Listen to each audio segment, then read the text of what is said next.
You are listening to Julia's Trucking Cafe News Hour. Welcome to Julia's Trucking Cafe Trucking News Hour. Thank you so much for joining me. I'm so happy that you're here and that you want to listen to the trucking news. As always, I have lots of news to get to, so let's get right to it. Hello and welcome to Julia's Trucking Cafe Trucking News Hour. First, I want to say before we get started, I hope everyone had a very pleasant and safe and happy Thanksgiving. I want to thank everyone for all of the well wishes and everything on Facebook, social media. It's been a rough couple of weeks, but I'm hopefully back and keeping the show rolling for everyone. And thank you for your positive feedback. I greatly appreciate it. So in our first story, MSNBC host facing backlash after calling out truckers as aggressive white men over 55. An MSNBC host is raising eyebrows for a recent comment painting the trucking industry in an unflattering light.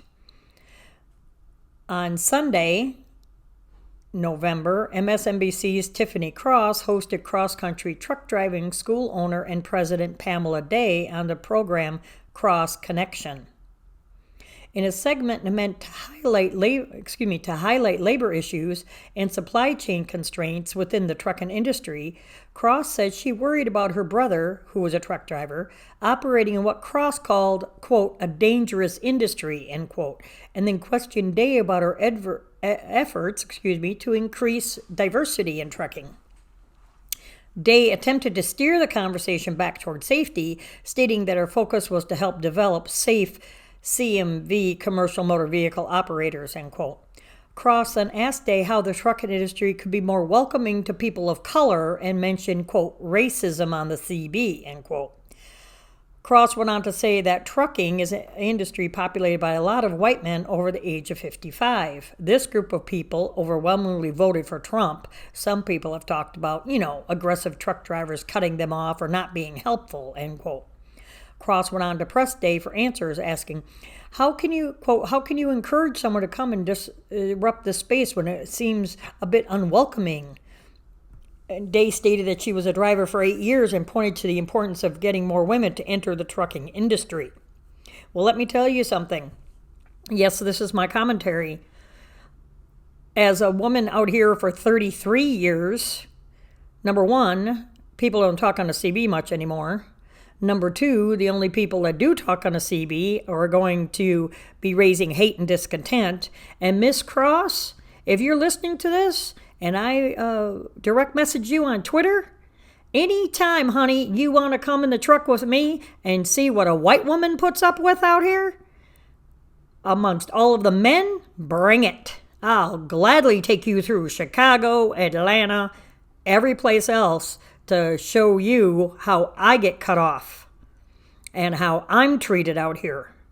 So I don't want to hear racial and all this kind of crap that you're spewing, because there's a lot of other stuff going on that you have no idea what you're talking about. And there again, you're a freaking crybaby liberal. So yeah, I voted for Trump. What about it? So bring it, Ms. Cross. You want to come on the truck? Bring it. I don't care if your baby brother is a driver or not. For what? A year or two? Try to be out here 33 years and be a solo woman driver out here. Anyway, on to the next story, And up next, 14 immigrants were found stuffed inside of a semi in the cab. More than a dozen immigrants were discovered inside of a semi-truck cab during a routine inspection. This incident happened the morning of November 11th at the interstate checkpoint on 35 in Laredo, Texas. According to the local news, a service canine alerted to the possible presence of contraband during a routine inspection. So the rig was referred to secondary inspection, X-ray.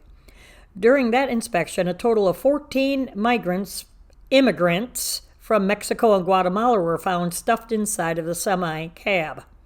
All of the immigrants and the truck driver were arrested and processed accordingly. The Laredo Sector Border Patrol encourages anyone who sees something to say something. And they have a 24/7 hotline at 1-800-343-1994. That's 1-800-343-1994. And in this next story, Minnesota traffic cams capture IC-11 vehicle pileup as it occurs. Minnesota DOT traffic cams caught a major pileup crash in Eagan. This happened Saturday, November 13th on Highway 77 and I-35 in Eagan, Minnesota. In this video, you see icy roads and unsafe speed appear to contribute to a crash involving 11 vehicles, all of which are passenger cars. Minnesota State Police reported non-life-threatening injuries as a result of the pileup. Icy roads contributed to 55 crashes between 6 a.m. and noon on that day. And let's go a little bit faster, people. You just can't learn, can you?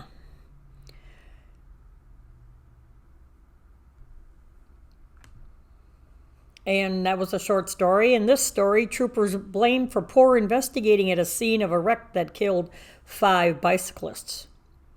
Troopers are being blamed for the lighter sentencing of a box truck driver that killed 5 bicyclists on Nevada Highway last year.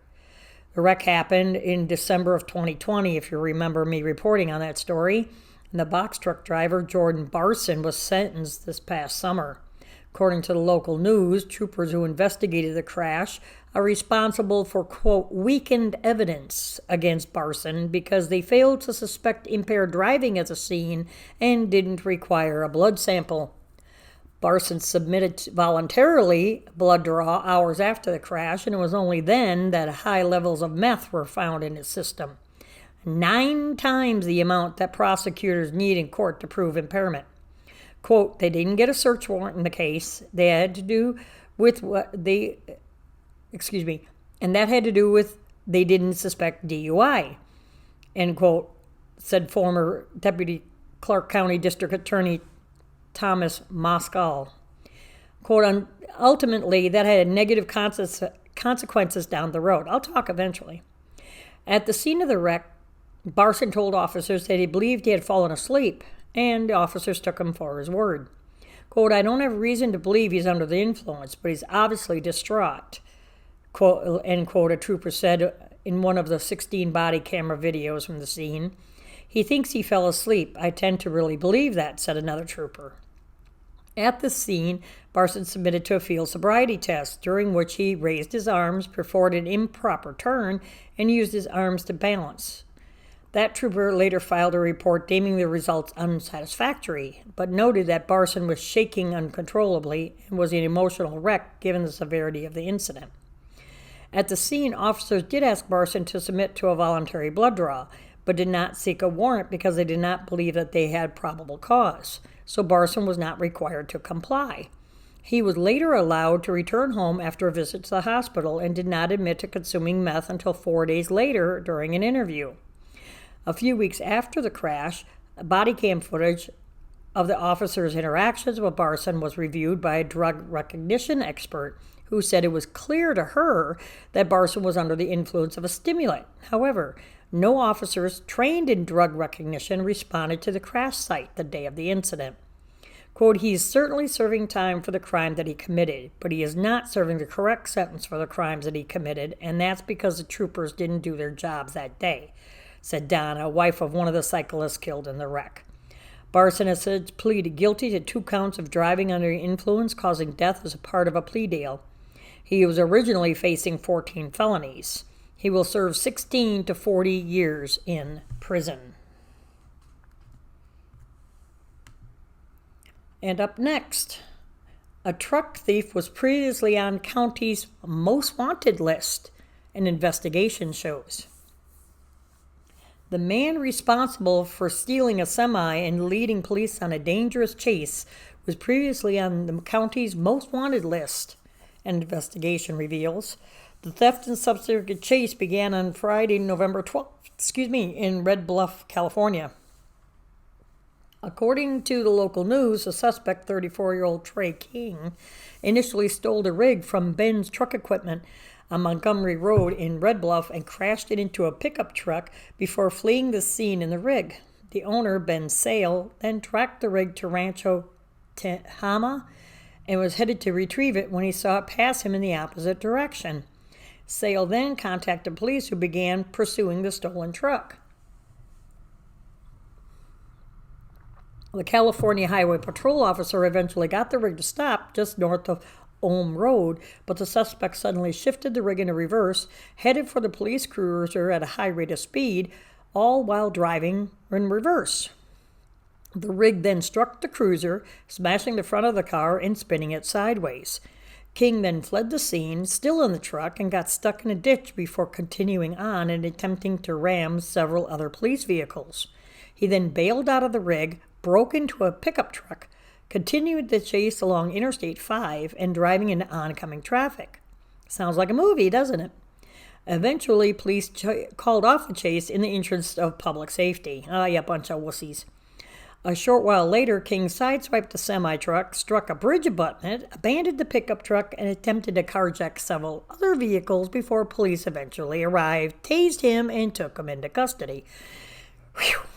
Upon investigation, police recovered an imitation handgun, 2 meth pipes, and it was discovered that King had previously been listed as Tehama County's most wanted. King is now facing charges of DUI, evading, and assault with a deadly weapon.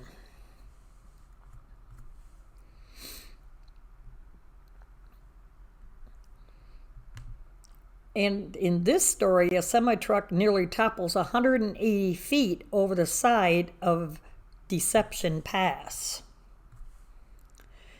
This incident occurred around 1 p.m. in Island County, Washington.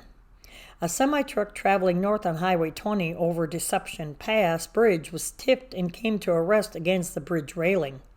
The drop-off of the bridge is approximately 180 feet, according to the local news outlet. Washington State Patrol Trooper Rocky Oliphant said that the truck driver was able to get out of the vehicle and wasn't seriously hurt. Removal of the truck took hours due to windy conditions, and the northbound lanes remained closed for much of the day. Wind gusts there of more than 50 miles an hour were recorded in Washington on Monday, November 15th, 16th, somewhere in there.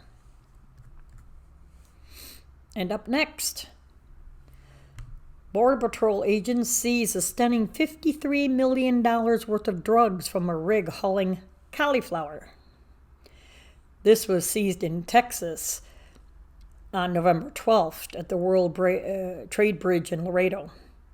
They encountered a semi-truck allegedly hauling a load of fresh cauliflower into the U.S. from Mexico. The truck was referred for a secondary inspection using a canine unit and non-intrusive radar. I'm just going to call it x-rays. I mean, not radar, but x-rays. Officers discovered 412 packages containing 2,611 pounds of alleged meth and 50 packages containing 113 pounds of alleged cocaine in the truck. The estimated street value? $53,096,364 and change.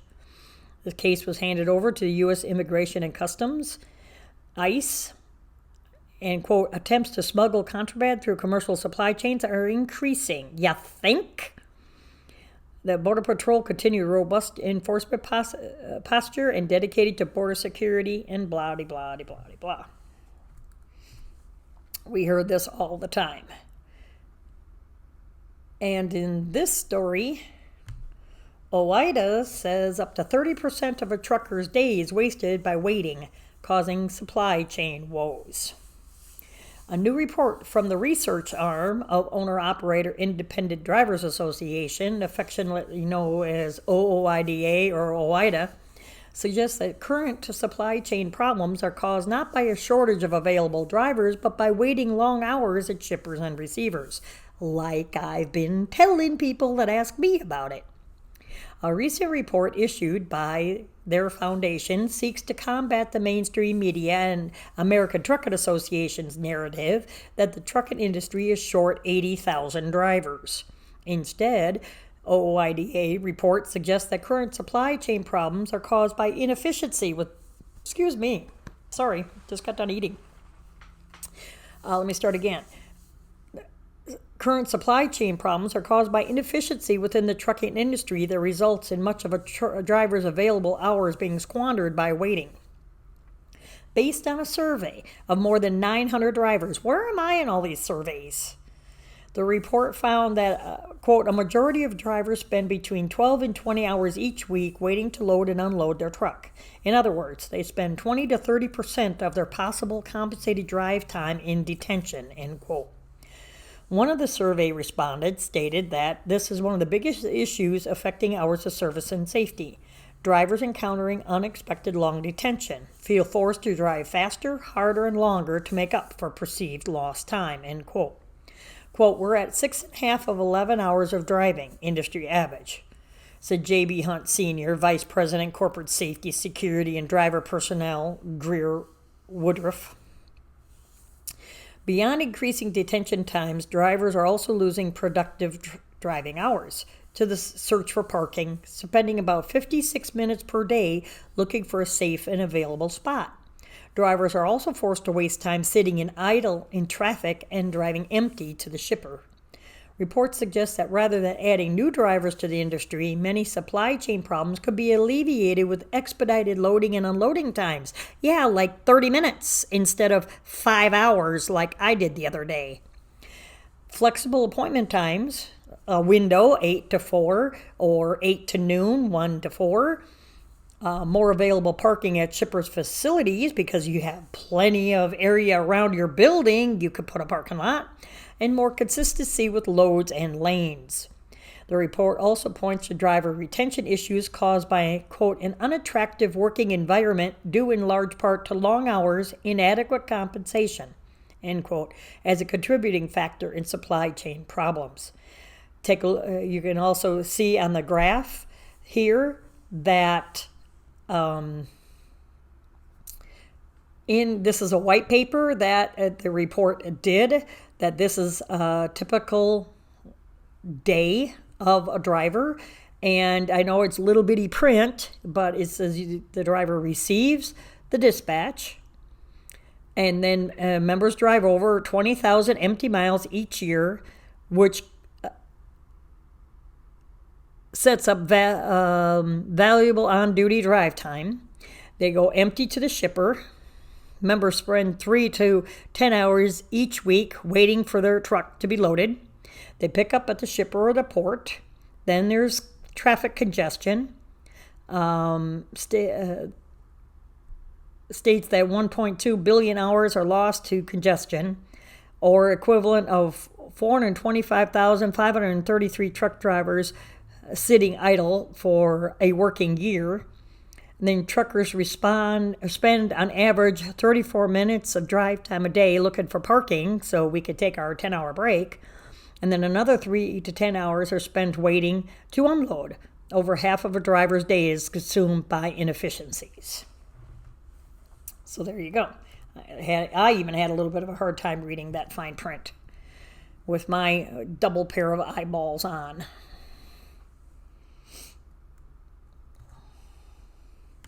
Now this is going to be a little bit graphic. So a crash folds car in half under a semi.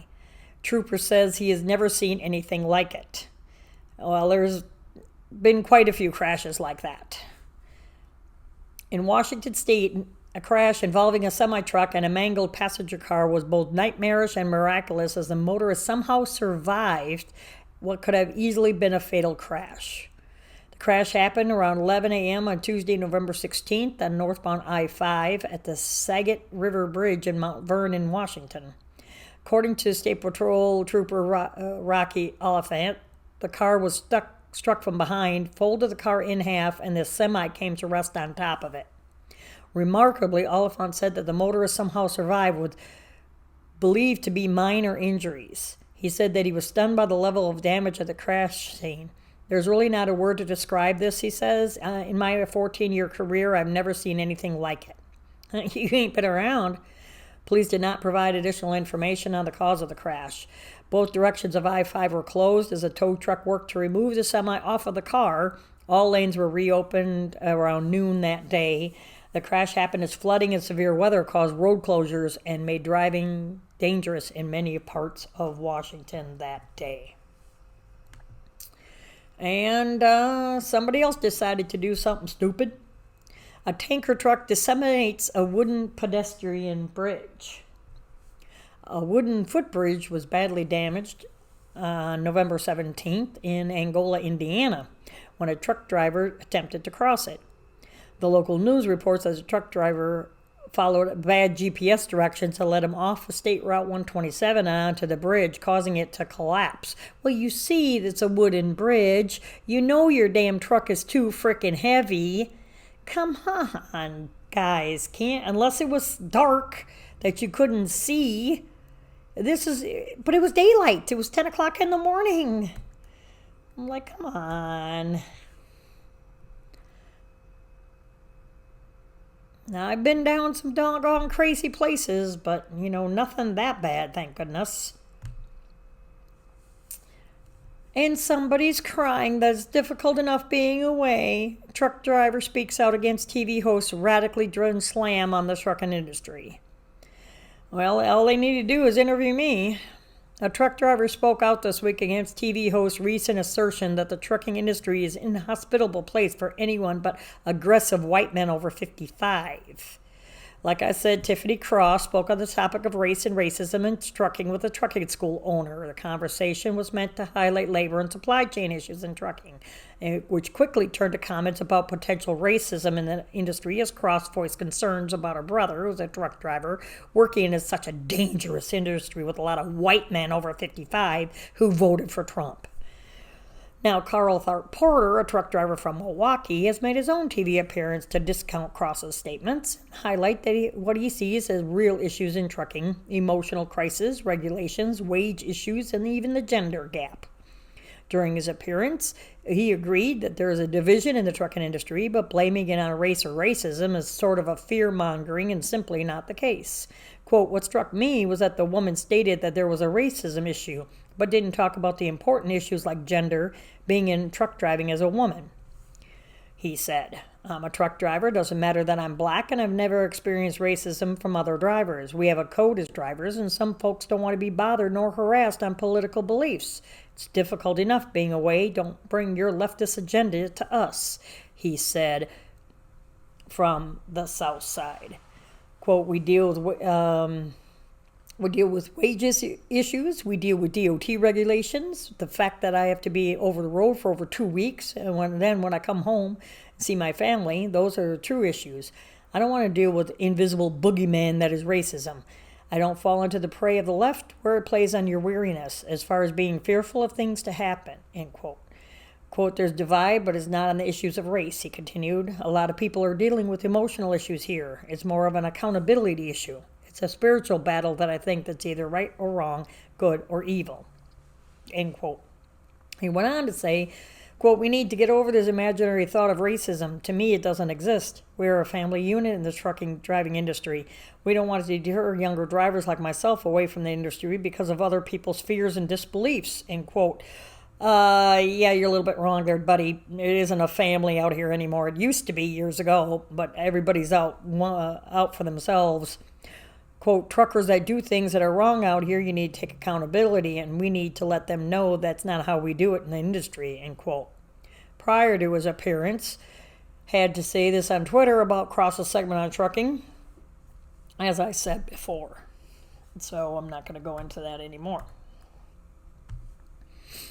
But, yeah, she has no clue what she's talking about. So anyway, up next, a California cop says 2 men stole more than 800 gallons of diesel. Police in Livermore, California have arrested 2 men in connection with theft of hundreds of gallons of diesel fuel. Around 10 o'clock p.m. on November 10th, Livermore Police Department was called to an industrial park near Enterprise Drive and Commerce Way for a suspicious vehicle. Officers arrived on the scene and discovered a man with 2 330-gallon tanks full of diesel inside. Police say that the two men inside the van pretended to be asleep but were eventually convinced to open the door of the vehicle. Officers found 3 additional 55-gallon barrels full of diesel inside the van, and also found that several semi-trucks in the area appeared to have been drained of fuel. They arrested and charged Carlos and Adrian with grand theft, conspiracy to commit a crime, and possession of drug paraphernalia. They thought it was funny, going, "Hey man, let's go get us some diesel fuel." And now let's take a short break. This episode of Julia's Trucker Cafe is brought to you by My Patriot Supply. As truck drivers, we all know what it's like to be at a shipper's or receiver's and have to wait to be loaded for hours on end. Am I right? Especially produce coolers and paper mills. That's why you need to be prepared with extra food in your truck, especially with the bad weather coming in, like it is over here in Kansas, up in the Dakotas and Minnesota. 90 was shut down, Interstate 94 was shut down, along with 29. What are you going to do if there's no food and a truck stop was without power? That's why you need to stay prepared with My Patriot Supply. Now it's not what you're thinking. My Patriot Supply is delicious emergency food. They have food kits that are good up to 25 years. They come in a slimline tote that you can easily store in your food pantry or under your bunk. I can speak from experience. After living through Hurricane Katrina, we were without power for 10 days, me, my mother, and son, and I. If it weren't for the MREs that were flown into us, we wouldn't have any food. There was 4 60-foot pine trees that broke in half during that storm and crossed my driveway and landlocked me in. That's when My Patriot Supply would have come in handy. If I knew then what I know now about My Patriot Supply, I definitely have some of this food stockpiled in my pantry. Now, for a limited time, you could get a 1-week supply of food in a handy and neat-looking ammo can, like you see here, for just $39. Look at all that food you get. It's a week's worth of breakfast, lunch, and dinners, just for $39. How do you get it? Where do you go, do you ask? Well, I'll tell you. Just go to my website at juliastruckercafe.com, click on the Emergency Food Supply tab, scroll down and click on any of the images to find out more information and get yours today. They even offer gluten-free food for under $100. Winter weather is here. What would you do if the interstate was shut down, just like I was talking about? You need to get My Patriot Supply and get it today. Welcome back to Julia's Trucker Cafe Trucker News Hour. Thank you so much for joining me. Now let's get back to the news. In this story, White House demands immediate probe into whether illegal conduct is causing fuel costs to spike. On Wednesday, the 17th of November, let's say, the Biden administration issued a call for an investigation into whether possible misconduct by oil companies is causing fuel prices to increase. Don't look over here, let's look over there. In a letter to the FTC, Federal Trade Commission, Biden asked for a federal investigation into why Americans are paying more to fill up at the gas station heading into the Thanksgiving holiday travel season. The Federal Trade Commission has authority to consider whether legal conduct is costing families at the pump, and I believe you should do so immediately, Biden wrote. And do we really care what you think? The letter pointed to a gap in the cost of unfinished gasoline and current prices. I'm not going to read it. You can read it for yourself. He also points to the doubling of net income for ExxonMobil and Chevron since 2019. The average price for a gallon of regular gasoline is currently a 7-year high. $3.41, an increase of $1.21 over last year. Wonder why. The average cost of a gallon of diesel fuel is up to $3.73, an increase of $1.29 over last year, according to the Energy Information Administration. American Petroleum Institute vehemently responded to the White House request for an investigation, stating that this is a distraction from the fundamental shift that is taking place and the ill-advised government decisions that are exacerbating this challenging situation, end quote. In addition to concern over increasing fuel costs, the trucking industry has also faced supply issues in the recent weeks. Several TA truck stop locations in the Southwest have been forced to ration diesel due to market supply problems. Truck stops in southern Ohio also have faced supply issues. exactly right. They were running out of fuel altogether.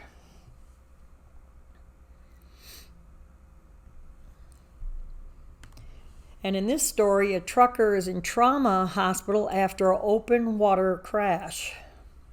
A truck driver is in the hospital after a wreck sent their rig into a nearby canal. This happened in Boynton Beach, Florida. According to the local news, a semi-truck was traveling north on Florida Turnpike, north of Boynton Beach Boulevard, when it went off the road and landed in the nearby canal. First responders arrived at the open water incident, what they called it, and they found the semi-truck on fire and partially in the water. Firefighters were able to extinguish the fire, but the truck driver was injured in the incident and transported to a nearby trauma center. The reason behind the crash was not clear, and the truck driver's current health status was not known at the time of the writing of that article. In this story, an ambulance smashes into a side of a semi-truck, killing one and injuring another. One person was killed and another was seriously injured after an ambulance crashed into the side of a semi-truck on November 17th. This happened in Hunt County, just north of Greenville, Texas, right before 7 p.m. According to the local news, the semi-truck was backing out of a private driveway onto Highway 69 when the southbound ambulance smashed into the side of it. The force of the impact sent the ambulance underneath the rig. The driver of the ambulance passed away at the scene, and the other paramedic was airlifted to a nearby hospital in what was described as a serious but stable condition. No other injuries were reported. UT Health East Texas, the owner of the ambulance, released the following statement. We are devastated by the loss of one of our team members who was involved in a two-vehicle accident while on duty Wednesday night. Another crew member was also injured. Our thoughts are with the team member's family and friends. Our prayers are also with the injured crew member who is being treated. We have trained crisis counselors available to provide support for our colleagues and employees at this difficult time. And Spokane installs warning chimes as low-tech solution to low bridges. I find this rather funny because most drivers are wearing earbuds, headphones, or something else like while they're driving. How in the world are you supposed to hear these chimes? But that's just my take on it. Here is what the story says. A series of warning chimes have been installed at a low bridge in Washington in hopes that musical warning will prevent drivers from getting stuck. I find it laughable. The warning chimes were installed earlier this year in front of the Division Street Railroad Bridge in Spokane as a part of a summer project by the city. The project was inspired by a similar system in San Antonio, Texas. According to local news, the city had already installed sensors that flashed lights to warn drivers that they were over height several years ago. But drivers still kept getting stuck, so the city decided to try a new, less high-tech approach. These chimes are hung at a specific height ahead of the bridge and sit silently when unused. However, if a truck is too tall to pass beneath the bridge, the rig will strike the chimes, prompting the chime sound and indicating they should not attempt to pass underneath the bridge. Quote, the goal here is to avoid having overheight vehicles strike the bridge. We have tried other approaches, but still have challenges, so we decided to try something new, said a city spokesperson. Just last week, another semi-truck got stuck beneath the bridge in Spokane, so officials are hoping the newly installed chimes will be more effective at warning the drivers than the previous $30,000 a piece sensor system. Like I said, you have them take out the earbuds out of their ears, they might hear something. And in this story, police say a load shift caused a truck hauling $400,000 of Jack Daniels to overturn.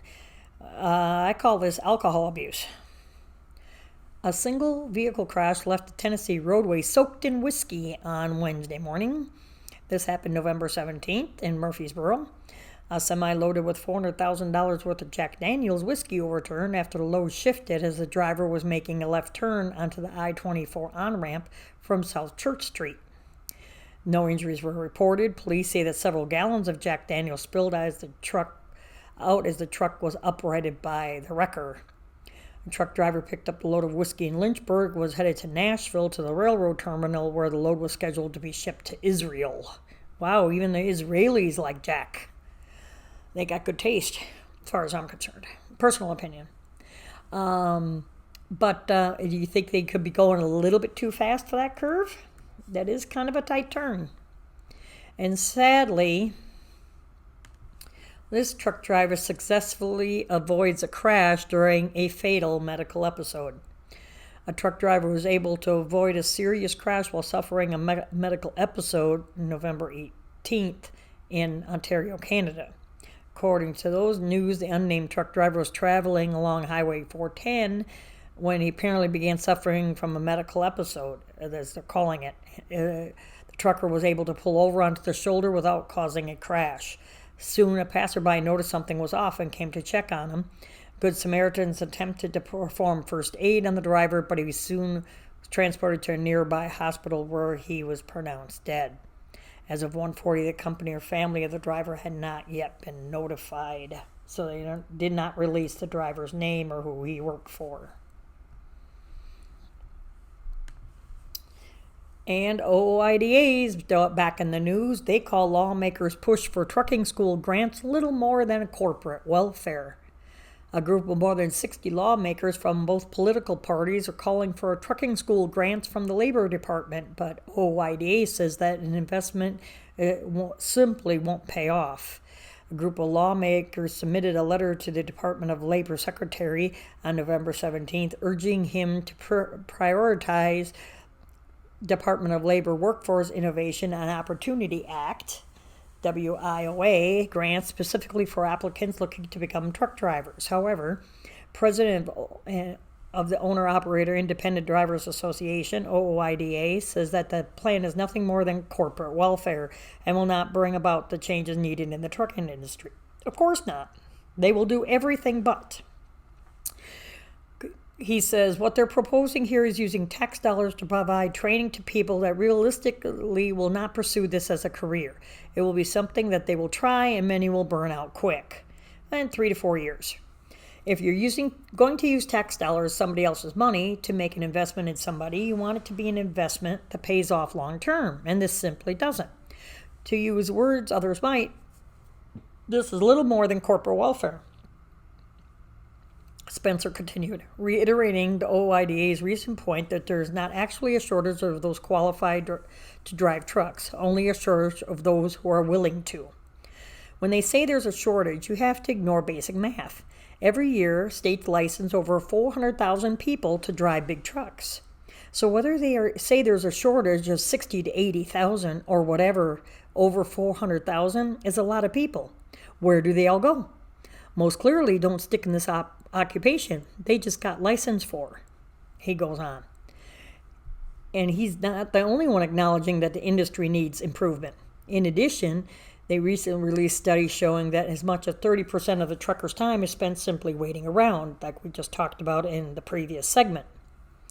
The literal interpretation for a trucker is that 40% of the work I do, I'm not getting paid for, and no one should be happy about this, he goes on.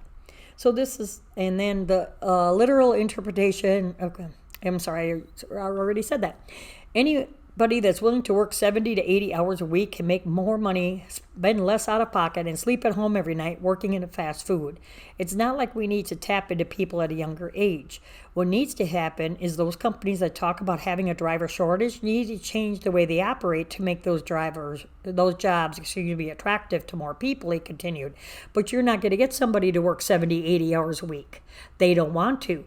They want to sit around at home and play on their phone and collect unemployment. There is no people that want to work. If you look around you, there's hiring signs in every storefront. Quote, back to the article, the reality is if the job that you're offering sucks, is the solution really to go find more suckers, or should you just improve the job so people will come and stay? Good question. Very good question. And up next, a semi squashes a car after plummeting off of an overpass. A semi-truck landed on top of a car after falling off an overpass in Arizona. This happened November 19th in Buckeye around 6 in the morning. The semi-truck was traveling along Interstate 10 when it went off an overpass and crash-landed onto Miller Road below, crushing the car underneath it. The force of the impact broke open the trailer, scattering debris across the highway. Police didn't comment on how many people were hurt, and the incident, as of that time, was still under investigation. And in this story, a trucker is caught with $1.5 million in cash, guns, and concealed in a false compartment. Texas police seized more than $1 million in cash along with multiple firearms following a traffic stop in Brooks County the week of the 19th. On November 17th, just after 7 a.m., a trooper pulled over a truck traveling on southbound US 281 for a traffic violation. According to news release, during this traffic stop, he discovered 56 bundles of cash totaling $1,530,067, 2 handguns, which were concealed in a false compartment within the trailer, and the truck driver is a 43-year-old Dallas resident, was placed under arrest on money laundering charges and booked into the county jail.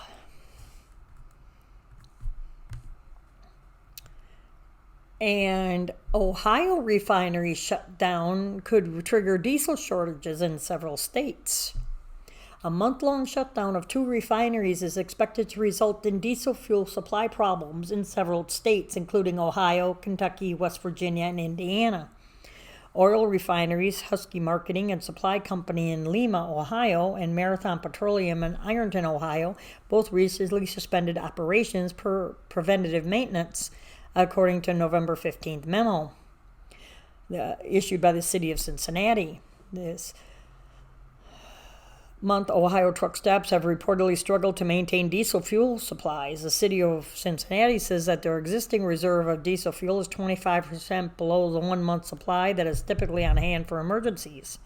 Officials in Cincinnati are reacting to the diesel shortage by prioritizing services that impact health and safety, including the city fire department, as well as trash and snow removal. In order to conserve diesel, Cincinnati officials are implementing the following measures effective immediately. The use of diesel fuel related to any parks and recreation functions must be discontinued unless it impacts health and safety. Stop all non-essential travel in vehicles that use diesel fuel. Consolidate crews in fewer vehicles or utilize non-diesel vehicles for any essential transport. What about buses? Diesel production in Ohio is expected to return to normal levels by the end of 2021 or the end of December. Fuel supply issues have been top of mind for many members of the trucking industry in 2021. In November, diesel supply issues prompted fuel rationing at several truck stops in Arizona and New Mexico: Gallup, Santa Rosa, Moriarty, and Holbrook. As of the writing of the article, TA is limiting diesel fuel purchases to 60 gallons at the locations that I just mentioned.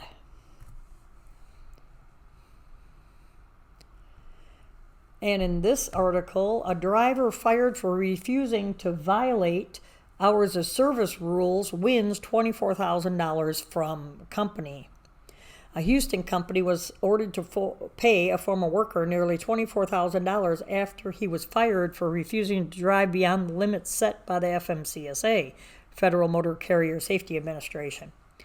The U.S. Department of Labor's Occupational Safety, OSHA, ordered a Houston-based mobile crane rental company, Crane Masters, to pay a former driver nearly $14,000 in back wages, interest, and compensatory damages, and $10,000 in punitive damages. The driver was fired in June of 2020 after he had worked 19 hours the previous day and refused to violate federal hours of service requirements by driving the next day. Following a federal whistleblower investigation into Crane Masters, OSHA determined that the company had violated the Service Transportation Assistance Act by retaliating against the driver for refusing to break safety rules.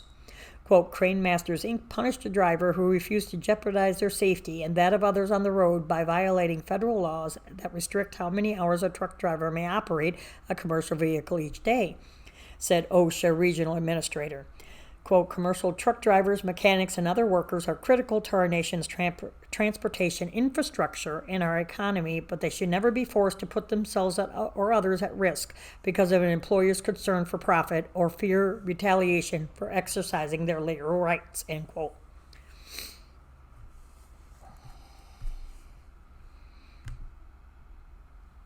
And in this story, a pothole puddle causes a fatal crash with a semi. A motorist was killed after a large pothole sent his pickup truck swerving in front of a semi.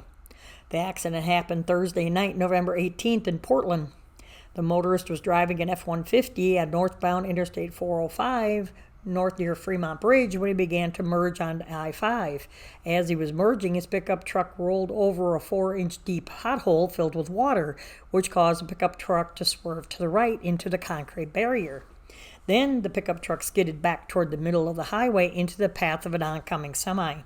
The truck driver was unable to avoid striking the pickup and T-boned the vehicle, killing the driver of the pickup on impact. Truck driver cooperated with police, and officers issued no citations as a result of the crash.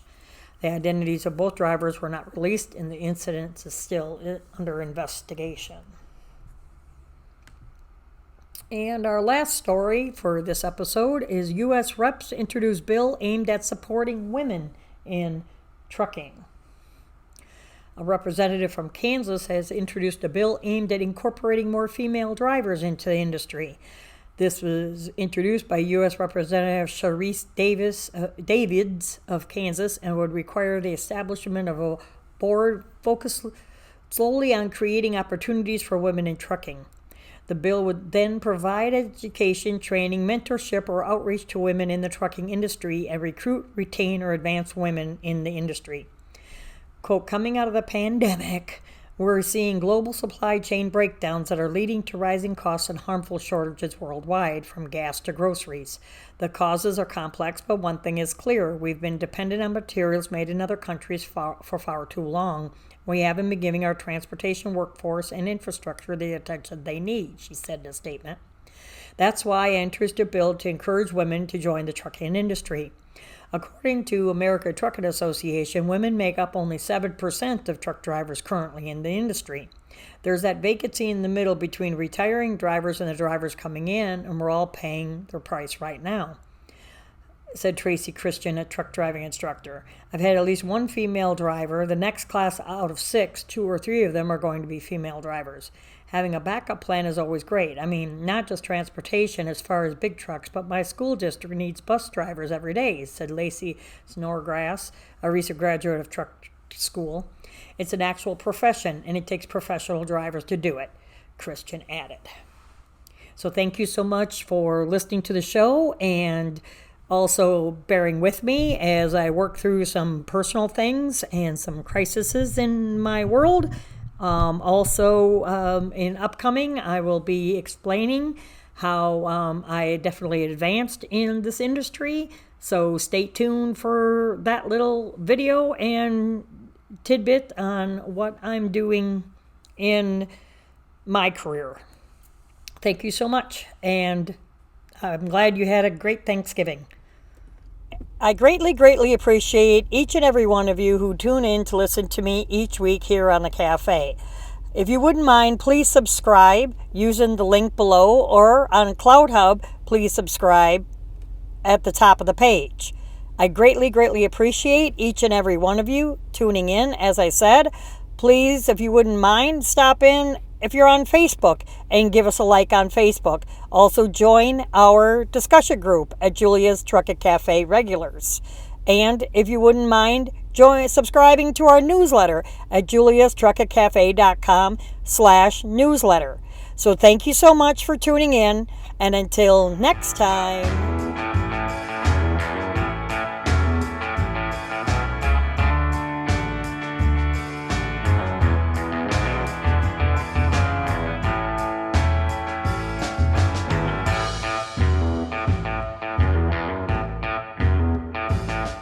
You have been listening to Julia's Trucking Cafe Truckin' News Hour. Check us out on Facebook and Twitter. Take care. Have a blessed day.